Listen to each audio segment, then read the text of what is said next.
ओम नमः शिवाय। जय श्री महाकाल। देखिए, एकादशी का विशेष दिन आ गया है जिसको हम ग्यारस के नाम से जानते हैं। तो आज का जो उपाय है श्रद्धा वाला उपाय है। तो इस उपाय करने के बाद हर प्रकार की जो मनोकामना है, इच्छा है, वो पूर्ण होने लगेगी। ठीक है। अब वो मनोकामना चाहे धन को लेकर हो, दौलत को लेकर हो, या व्यापार को लेकर, या नौकरी को लेकर हो। साथ ही साथ अगर समस्या है, बीमारी है, तो वो भी समाप्त होने लगेगी इन उपाय को करने के बाद। तो गुरुजी ने बहुत ही अचूक और विशेष उपाय बताया है। कैसे करना है वो बताएंगे। उसके पहले इस वीडियो को लाइक कर दें, चैनल पर नए हो सब्सक्राइब जरूर करें, ताकि आपको इसी शानदार प्यारी वीडियो हर रोज मिलती रहे। तो इस वाले उपाय में सबसे पहले जो सामग्री आपको ले लेनी है वो है दीपक। कितने दीपक की जरूरत है? मात्र एक दीपक लेना। आप चाहो तो मिट्टी का ले सकते हो, या आप आटे के दीपक भी बना सकते हो। और गुरुजी कहते हैं कि अगर आप आटे के दीपक लेकर उसका उपयोग करते हो ना, तो ये सर्वोत्तम होता है और इससे सभी देवी देवता बहुत ज़्यादा प्रसन्न होते हैं। तो इस प्रकार से आपको आटे का दीपक लेना है। इसके अंदर आपको डालना है घी, और इसकी जो बत्ती होगी वो होगी गोल, क्योंकि जितने भी देवता होते हैं उनके लिए गोल बत्ती लगती है।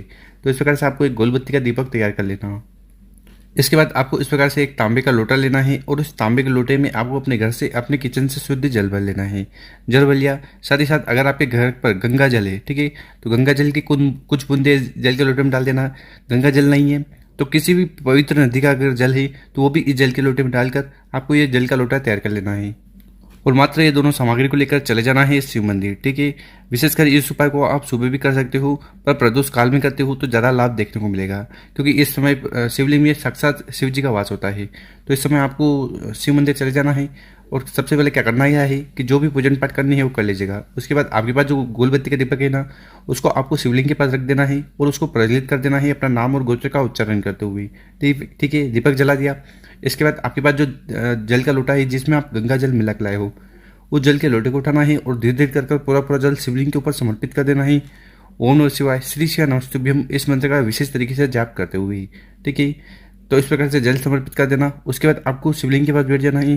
भगवान भोलेनाथ से प्रार्थना करना है कि हे भोलेनाथ, हे श्री शंभु, हे त्रिकालदर्शी, मेरे जीवन में जो भी दुख परेशानी समस्या है उन्हें समाप्त करें और कामना को पूर्ण करें। तो इस प्रकार से आपको इतना उपाय कर लेना है।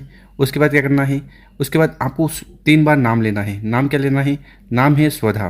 तो आपको बोलना है स्वधा, फिर ताली बजानी है, फिर बोलना है स्वधा, फिर आपको ताली बजानी है, फिर बोलना है स्वधा, फिर आपको ताली बजानी है। 3 बार आपको इस प्रकार से स्वधा स्वधा बोलकर ताली बजानी है। देखिए, ये जो श्रद्धा है ना, ये पार्वती जी माता की नानी है।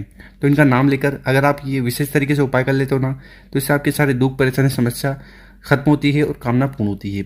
साथ ही साथ अगर आपके पास समय है तो आपको क्या करना है, ये स्वधा स्त्रोत का जो पाठ है इसमें कुछ 12 श्लोक है। ठीक है।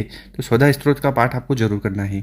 गुरुजी ने कहा है कि अगर आप ये उपाय कर लेते हो, मतलब कि पाठ कर लेते हो ना, तो आपको 100 बार श्राद्ध करने का फल प्राप्त होता है। तो यहाँ पर आप इसकी अहमियत, इसकी वैल्यू देख ही सकते हो कि मात्र एक बार स्वधा स्त्रोत का पाठ करोगे तो आपको 100 बार श्राद्ध करने का फल प्राप्त होगा। साथ ही साथ जितने भी तीर्थ स्थान है तो वहाँ पर स्नान करने का भी पुण्य फल प्राप्त होगा।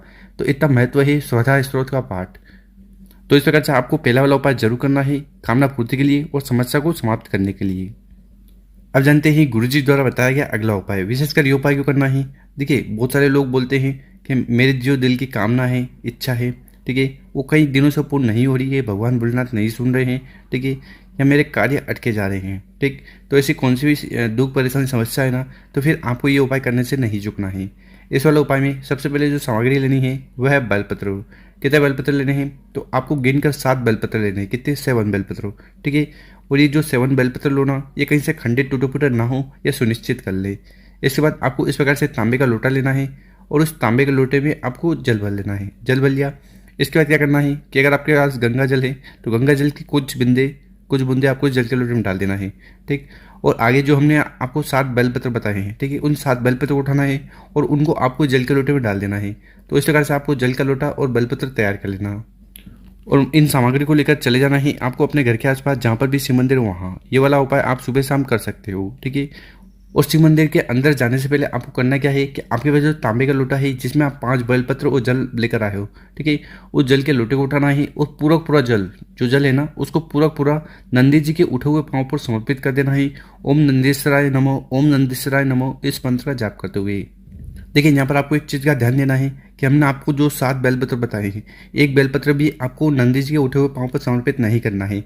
मात्र जल आपको यहाँ पर उठे हुए पाँव पर समर्पित कर देना है। ठीक है। अब यहाँ पर आपके पास बचे हैं 7 बेलपत्र, तो उन 7 बेलपत्र को उठाना है, अपने हाथ में रखना है, और विशेषकर आपको भगवान भोलेनाथ से प्रार्थना करना है कि भोलेनाथ हे श्री शंभु हे त्रिकालदर्शी, मैंने हर तरह से उपवास कर लिए, व्रत कर लिए, फिर भी मेरी जो दिल की बात है, कामना है, मनोरथ है, इच्छा है, वो पूर्ण नहीं हो रही है। तो हम पर कृपा करें भोलेनाथ। और ऐसी प्रार्थना करते हुए उन 7 बेलपत्र को एक एक कर शिवलिंग के ऊपर समर्पित कर देना है। सभी बेलपत्र की जो डंडी है वो जलाधारी की तरफ होगी, बड़ी पत्ती आपकी तरफ होगी। तो इस प्रकार से आपको दूसरा वाला विशेषकर उपाय कर लेना है। इसके बाद आपको शिवलिंग के पास बैठ कर नंदीश्वर महादेव जी से प्रार्थना करना है कि आपके हर प्रकार की जो कामना है, दिल की बात है, वो पूर्ण हो जाए और समस्या समाप्त हो जाए। गुरु जी ने बहुत ही अच्छे और विशेष उपाय बताए, कर जरूर देखिएगा। और मेरे प्यारे दोस्तों, अगर आपको वीडियो अच्छी लगी हो तो इस वीडियो को 5 लोगों के साथ व्हाट्सएप पर, इंस्टाग्राम पर या फेसबुक पर जरूर शेयर करें। ओम नमः शिवाय, जय श्री महाकाल। मिलते हैं हम आपसे एक नई वीडियो में।